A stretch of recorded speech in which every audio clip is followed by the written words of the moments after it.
Hello, viewers. Good morning and welcome to this show, a dialogue program organized at the behest of Numaligarh Refinery Limited. I am Dr. B.K. Das, former Managing Director of Numaligarh Refinery Limited and subsequently of Farad Oman Refineries Limited, a multinational company.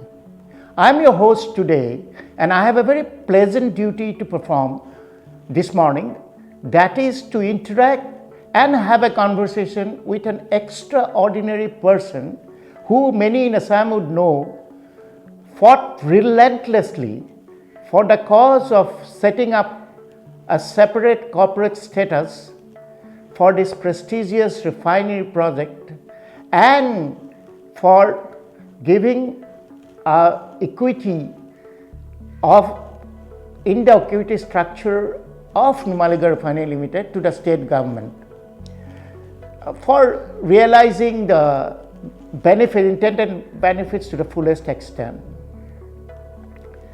It was a very difficult task. Odds were very heavily stacked against it, but he made it happen besides very strong oppositions from the very powerful quarters, from the very powerful lobbies. I am talking about Sri Manik Chandra Bora, a fighter to the core for his principles, an eternal optimist, a motivator, and a very good human being, always with a helping hand to the friends and family and to anyone in need. The seed that he had sown in early 1980s has borne fruit now, had grown to be a full-fledged, full-blown entity. In fact, had become one of the best refining companies in the country. So let us, without much ado, let us hear straight from the person himself about the trials and tribulations in those early days when the concept of forming a separate company for this prestigious refinery project was born. Welcome to this show. And I want to start from the beginning, the very genesis of this very prestigious company and a very prestigious project. You were associated at the conceptualization of this project. And so I would like to know from the beginning, how did it happen really? You see,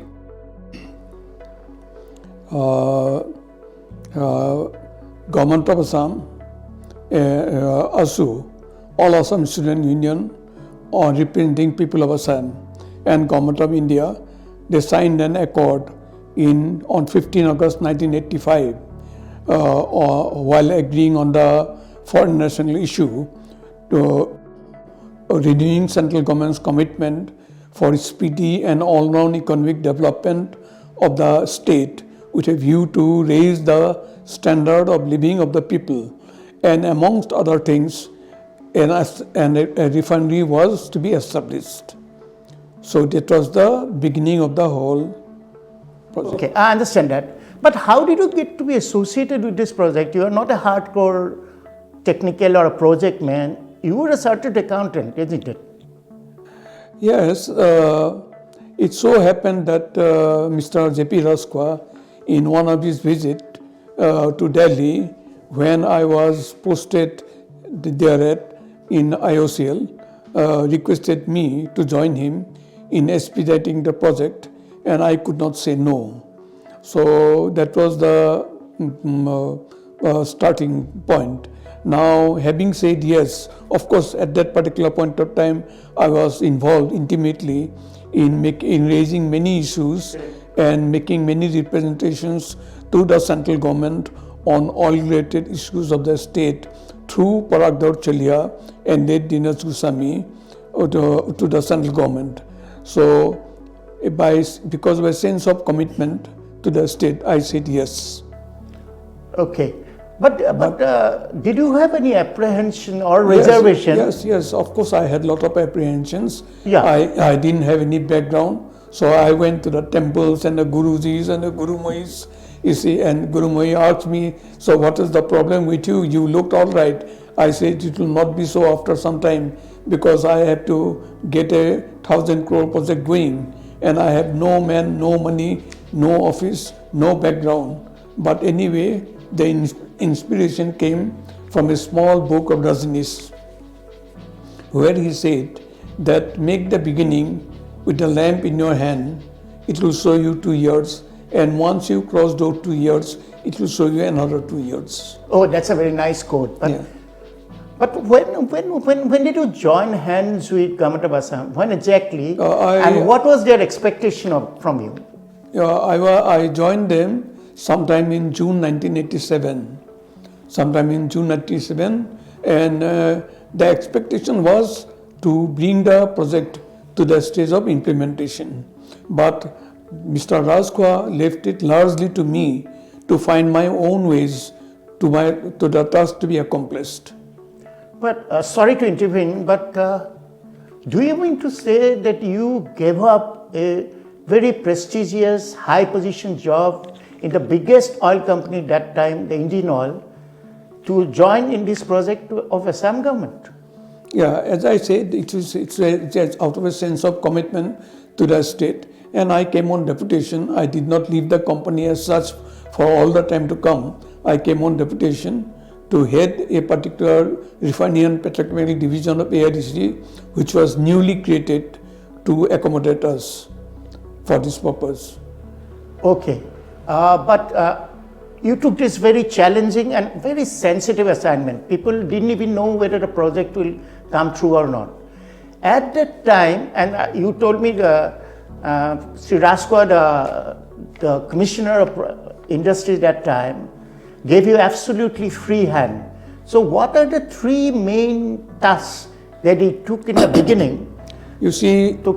So as to start the job. Yeah. So when I joined, in my assessment, I found that there are 3 things to be accomplished. One, the refinery has to be shifted firmly from private sector to public sector. You see, I'll go back when Union Home Minister amplified about the accord in the Parliament on 16 August, that is the next day after signing the accord.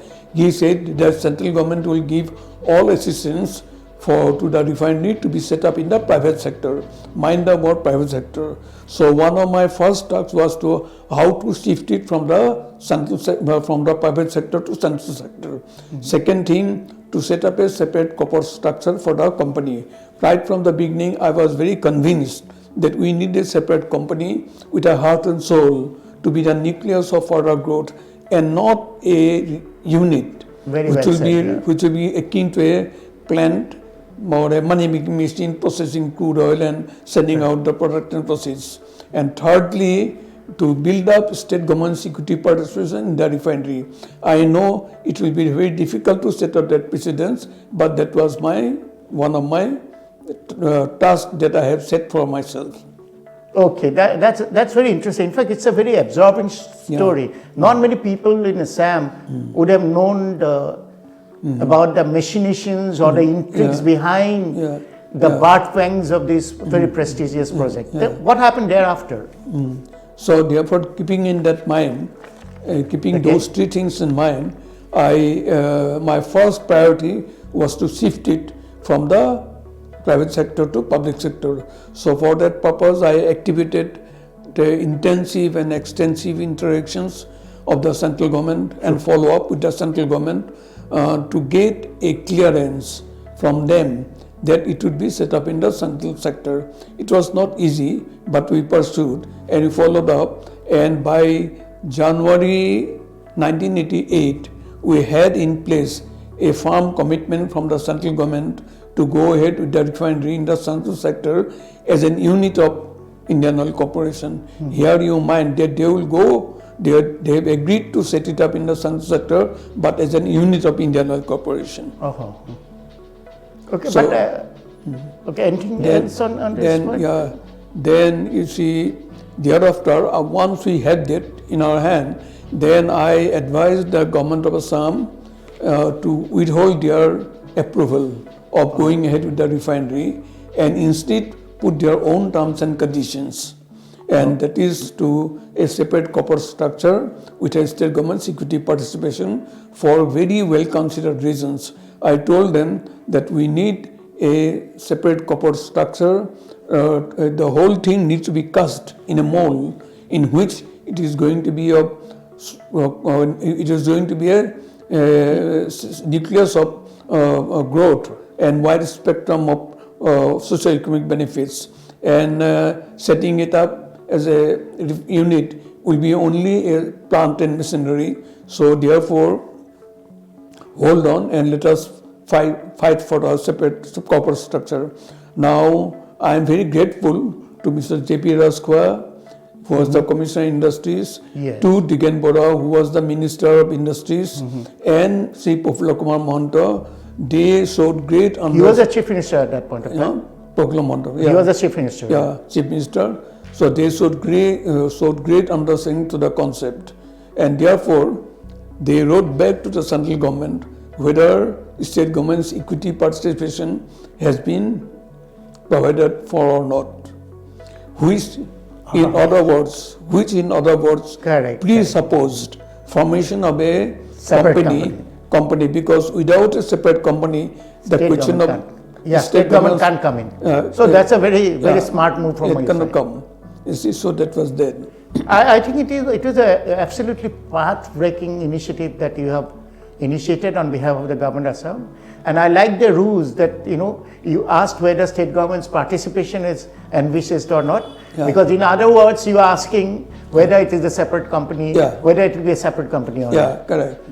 But Mr. Bora, I have worked 38 years in the oil industry and mostly on the top positions.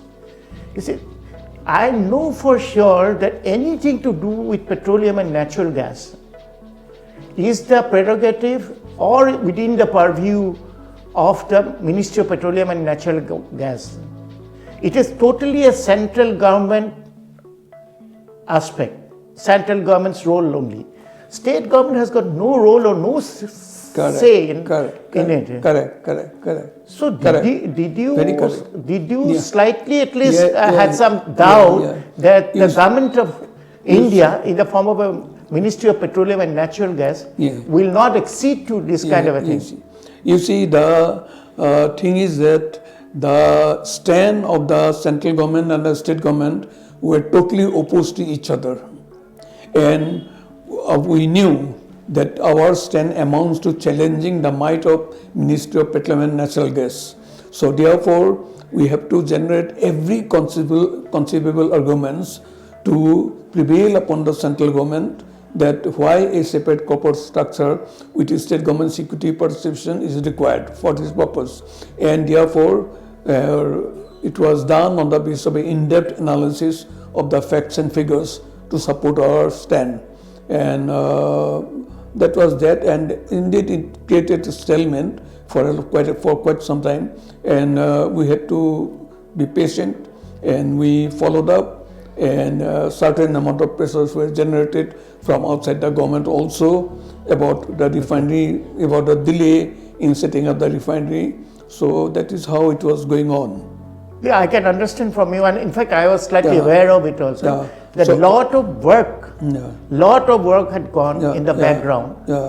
While actually you are fighting a big power, the government of India. You are taking the might of the government of India. So I think it was a very difficult task that you all had done. You see, the point is that the kind of the arguments that we gave them, we tried to make them understand.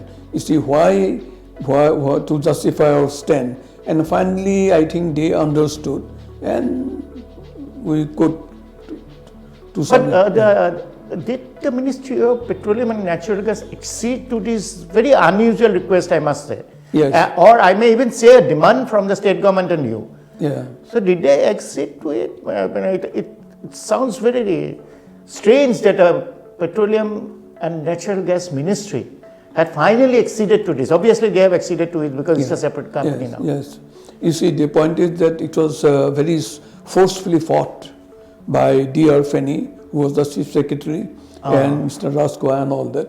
And in between, the Indian Oil Corporation was, they said it will be set up as an unit by Indian Oil. So Indian Oil, what happened, they carried out an exercise by one of the chartered accountants firm, and to show that setting it up as a separate company is a far less attractive proposition than setting up it as an unit. Which is not However, correct. their conclusions were not found to be valid. Correct. When we appointed our own chartered accountants to review the same, they found that many of the conclusions arrived at were exaggerated.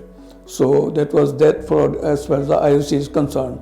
Now IOC was always welcome to set it up as a separate corporate structure with a Which even they could have done it as a subsidiary. with a board of directors, yes.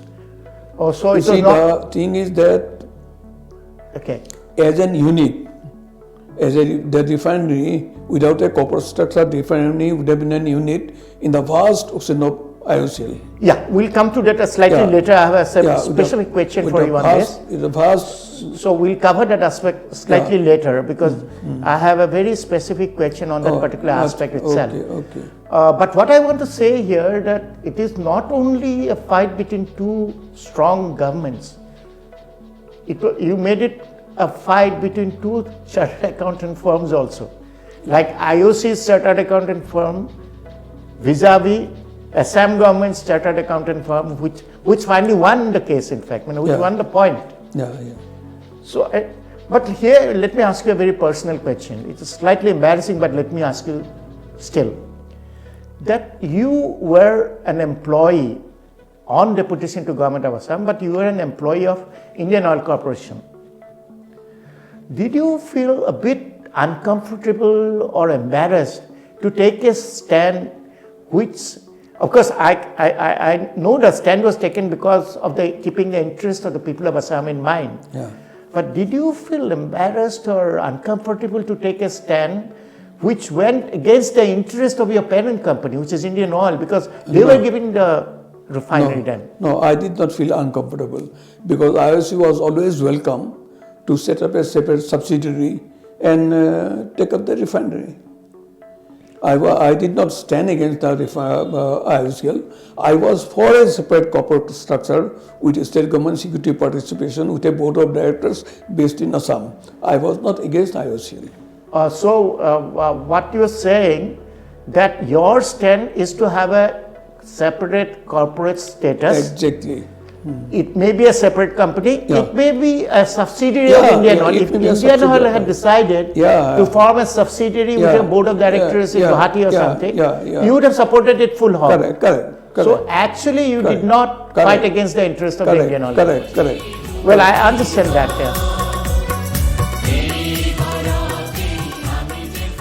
Okay, Mr. Bora. Now let's come to the core issue. Yeah. Why did you really insist or so adamant about independent corporate structure for this prestigious project? Well, there are many well-considered reasons. Let me say, firstly, in the form of a separate company, the board of directors would be exclusively concerned with the growth of that particular company. Correct. And will have the flexibility of diversifying into various areas like Madras Refineries Limited. In the form of a unit, otherwise, in the absence of a corporation, it will be one of the units in the vast ocean of Indian Oil with a board of directors outside the state and preoccupied with priorities determined by the countrywide operations. The refinery will be managed by an in charge on tenure assignment, year after year, decades together, and and which will not be able to perform the required function just as the board of directors. So this is one reason. Secondly, the oil concerns with head office in Assam were found to be more sensitive and responsive to the local employment and career growth. Like, for instance, the Assam Oil Company and Oil India with head office in the private sector and BRPL in the public sector, they stood completely at different footing from ONGC and IOCL, who started their operations in Assam and then had a high profile growth, leading them to reach commanding heights. So this is another reason. Then you see there's a resentment in Assam. It was a common grievance that the recruitments arising in Assam were filled up by transferable officers from an all India basis, and the corresponding vacancies were filled up by recruitment centrally done outside. Similarly, and this was true at one time, be it banking or insurance or airlines or railways. Then let us see that IOC, let us take the case of IOC. Now IOC had... Yeah, what actually you mean is that if you operate as a unit, it will be like an appendix to the body of a big organization.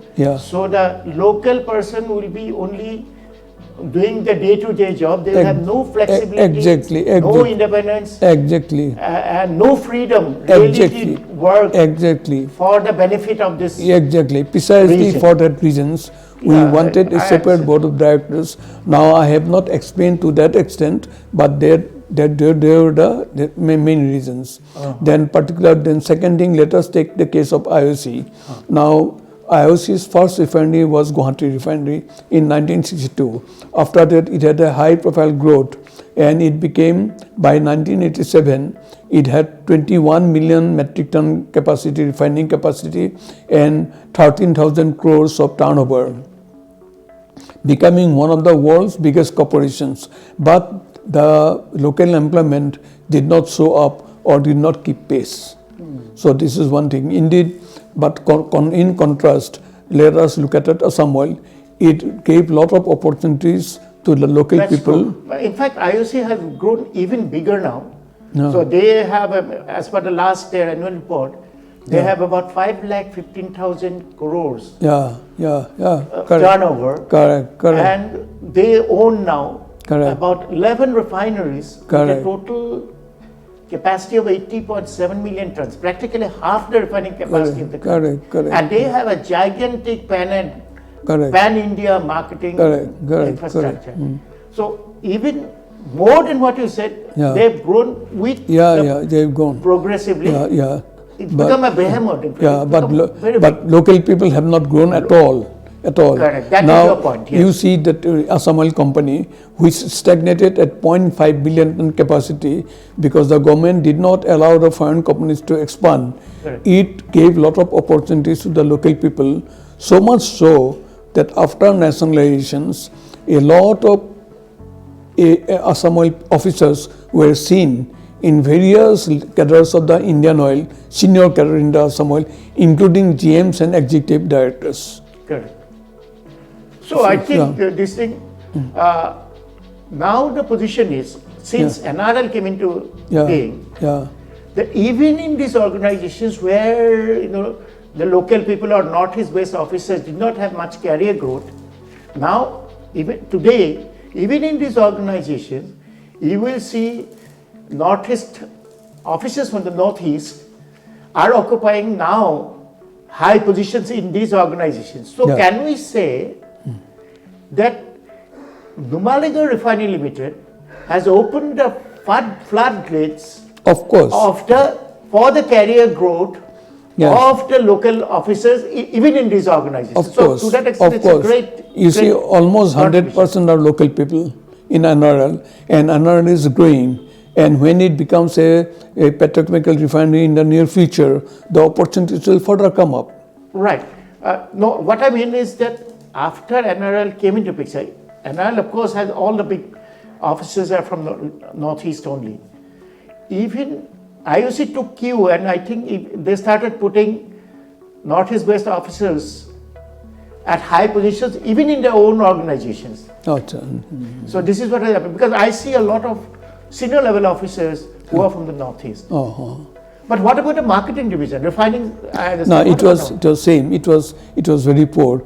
See, indeed, in the refinery, I was told that 20% of crude oil processed by IOC was supplied from the Assam crude. Okay. But when it came to the local employment, there was only 108 officers in the refinery and petrochemical division of IOC, and which is 3.4% compared to as against the expected ratio of 20%, that is 630% out of 3,145 persons total.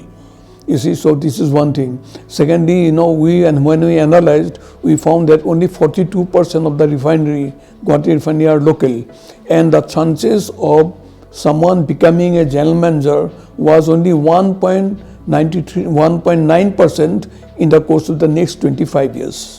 Yeah, at that time, this is the picture that had emerged. Yeah. But now, of course, as I said, the thing is totally different, because now top positions, GM, ZDs, the people from the northeast are getting opportunities even here. That's what I'm saying, that probably because of the example they had seen in the Maligarh refinery and seeing how successfully it is operating. They also started having confidence in their own officers. So the Northeast officers had started having career growth even in their refineries. Correct. Now, what I was trying to emphasize, that look at the contribution that Assam Oil Company has made. Indeed, today the people who have come to NRL, who have set up Numaligarh refinery, are products from Assam Oil. Correct. Similarly, we had many senior people in BRPL, including in director and managing director positions from this Oil India and IOC. And in Oil India also, if many people have reached director and managing director positions, it was attributed to the headquarters being in Assam. Okay. Yeah, you have made your point very clear. I think it's a very interesting point, and it requires a lot of thought. So indeed, all these logics were required to be given even to Government of Assam to convince them that why we need a separate corporate structure. Correct. And before they take up the matter with the central government, they have to be convinced first. So not only you have to convince the central government. Correct. Initially, you have to even give this picture to the Government of Assam officers, so that they get convinced. Of course. About the case. So in my case, it was like standing alone in a big field without any support anywhere. And so first to convince the state government and bring them in line, and once they came to line, then to put all the pressure on the central government. Okay. But I think the Assam government was very positive. Of course. And they give all support to you. Oh, yes, we have seen them giving support to you. Yes. In our young days. Yes. And then there are other reasons for a separate corporate structure. Like you see, in case of a separate company, the dispatches outside the state will be treated as interstate sale, and interstate sales attract central sales tax, which accrues to the state. But in case of a unit, the same product will be considered as stock transfer, and the state government owned it. Now, secondly, your day-to-day sale purchase of the refinery will be sent out to the head office, like Digboi and Assam Oil Refinery now. But in case of a separate company, it will be in the banks here, which will correspondingly increase the obligation on the part of the banks to maintain the credit deposit ratio. Correct. So this is one thing. So a lot of credits will be available to the region. Credit deposit. So. And there are other reasons are that the investable funds of the separate company will be separately identifiable and more likely to be reinvested within the state. In case of a unit, the fund is always goes to and from there it is available for investment in any part of the country. So this is one thing. Then another reason was that a 1,000 crore project at that time, it was 1,000 crore. Now it is 2724. 1,000 crore project that time we found 24 crores, would need concentrated attention, because in an environment which is very sensitive because of the socio-economic political affairs. Correct. So therefore, we thought that a separate corporate structure with a board in Assam will be will manage totally it better. Focused We to manage the- it better with the officers, grown with them, grown with the company, then transferable officers from outside. Exactly. And that IOC was too big, and they know they will not be able to provide that attention, and that is why we insisted they should set up a separate company to manage the refinery and its growth. So that is one thing. And then perhaps any other. I think you practically analyze all the points from the financial point of view, from investment point of view, from the focus attention that is required to bring up a project like plus, this. one very important point is that as a separate company, it will have the flexibility of framing need-based rules and formulating its approach to suit the local needs and not constrained by the uniform practice applicable in case of a head office outside to an unit Or on for an a big all-India organization, basis. with operations spread all over India. So you can have custom-made rules suitable to the local conditions, suitable to the environment exactly. here, and they'll be in a better position to do it if you have a different company here. Yes. I think you have made a point, very valid point, and very strongly, in fact.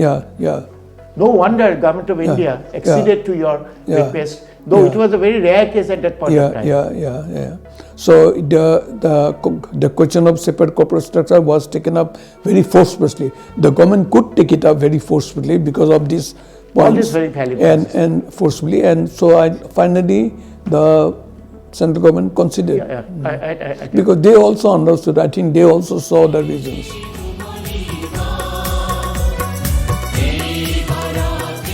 Now, Mr. Bora, let's come to the last issue, the last part of this whole whole discussions. Okay, carry on.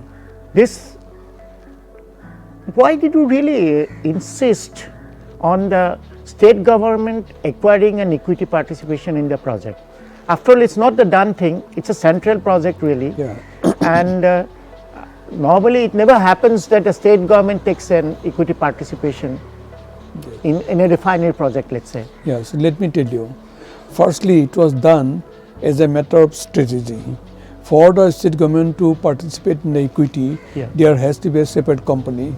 So therefore, while fighting for a separate corporate structure, we also build up a case for a state government's equity participation to strengthen the case. So this was the first thing. But there are many other reasons and very valid reasons, and I'll tell you briefly. Number one, financial profile of the oil companies. They are all very profitable, judged by any reserve and surplus and profits and all that. So this is one thing. Secondly, assured return on their investment at that particular point of time. Later of course it changed to a free pricing system. It might have. Then thirdly, your safety of the investment by stake of another well-established company. So this is one thing. Then your sharing the revenues earned from the non-renewable resources of the state, and which should provide the much needed psychological assurance to the people that the funds generated from the non-renewable resources are being shared by the state government. So this is one thing. Then your so those are the. I think you have covered all the points really on this. There is some, but there are other reasons there also. There may be other reasons. You see, the number one, firstly, to take advantage of the compulsion of the Government of India to keep the oil sector profitable in order to balance their losses from the other undertakings. I mean, these are all based on analysis. I am telling you only briefly. So this is one thing. Then see, as a stakeholder, we thought that state government will have some say in directing the reinvestable surplus to those projects within the state, those which are relevant to the state, but at the same time without sacrificing the national priorities. Correct. And so that is one another reason, and thereby, that will also encourage inflow of institutional finance from outside. Every time you set up a project, then funds have to come from outside also, Correct, from the correct. institutions. So that was one thing. And also, if someone agrees or not, one thing is that to create the conditions for an alternate economy to their existing base, that is like Dubai, which wanted to convert their state, convert their country into an international trade and service center when the oil dries up. Right. So that was another. So it reason gives you in the an back of alternate mind. avenue. Yeah. So really, these are the reasons. that is spreading Yeah, the these are risk, the really. reasons. Spreading And I the am risk. telling you in very briefly, but all these things were analyzed based on the facts and figures Correct. and all that, in order to project this particular thing in the proper form. Okay, but the most important thing now is that did you at that time think that the state government will have the resources to finance this investment? Well, Will they have money? normally, you see, it is a kind of a thing that, if you go to the state government, they will say they don't have funds. But then point is that I calculated at that time, because this fund would be required by 94, 95 in my estimation. So I calculated the revenue from sale tax, then Correct. from royalty, from royalty, sale tax on the crude oil, sale tax on the fuel products, plus also the central sale tax on interstate sales. So all these things were calculated, and then I showed them that, whereas the revenue at that time was 197 crores from resources, it was going to go up to 495 crores by 94-95. Okay. So that was shown. Plus, you see, the land value was estimated to be 10 crores. Yes. And plus, then I showed also the state government once they can approach the central government or a central To phase out company, the investment. Right? yeah, to give them some facility so that it can be spread over a number of years. Number. You see? So land So- value will be adjusted against the equity. Yeah, yeah. And the Yeah. investment can also be Can be spread out over a spread period of over, time. yeah. With So the that was- permission of the so government. according to me, fund was not a problem. Fund was not a Problem. Okay, Mr. Bora, then thank you so much for so vividly explaining the logic and the struggle behind Yeah. making this refinery in the public sector, having a separate corporate status, and thirdly, having a state government's equity participation Yes. in the project. But to turn your dream into reality, the smooth and quick implementation of the project is the key. Like the taste of a cake or taste of pudding is in the eating, right? So, do you now derive a tremendous sense of satisfaction that it has been implemented very smoothly and it has become one of the best companies in the country? In fact, on a part-on profitability basis, this refinery has the best profit record in the whole world. And also by the research reports of Shell Global and Solomon, Very that good. about 3-4 parameters of a refinery Very good. operations, Very good. this refinery is the best in the world. Okay. So good. does it give you a tremendous amount of satisfaction really Yes, that yes. it has become the jewel in the crown Yes, yes. of the oil industry in India? Yes, yes, it does. It does. It does. From the sidelines, I have been seeing its growth, and have been keeping a track of it, and I'm so happy about it. And late Ranjit Datta, and as the first managing director, Founding managing director, yes. and also you, Dr. Das, as a founding finance director and the managing director, have led a group of very dedicated team. They had a team Yes. of very dedicated and passionate and maverick officers to Officers and staff. officers and staff, correct, to get this particular refinery established and as one of the best in the country. And I think that in the years to come, and that should not be very far off, it will become one of the best regional oil corporations in the entire Southeast Asia. This is what is my view after it takes it expands to 9 million ton capacity, and then it can diversify into a lot of petrochemical areas.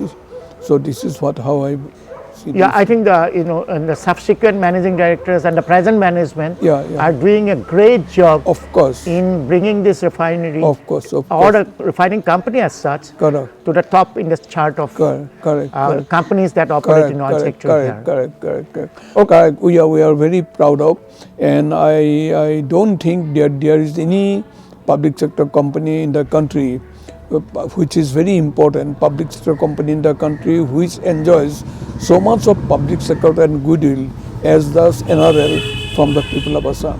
I think that is very important. So, Mr. Bora, I think because in the interest of time, I have to conclude the conversation today. We may have different occasions to talk about it much more greater depth. So, thank you, Mr. Bora, Okay, for thank you. sparing your Thank you, time sir. Thank you. and sharing your thoughts Thank you. on this very important subject, you. which is linked Yeah. to the aspirations of the people of Thank you, Assam thank you. and to the aspiration in respect of Thank you. industrial growth Thank you, in the thank whole region, Thank you, whole thank you. northeastern region. Yeah, of you this took me back to a long time back to I know I'm 1995. straining. I was straining your memory, really. Thank you so much. Okay, thank you.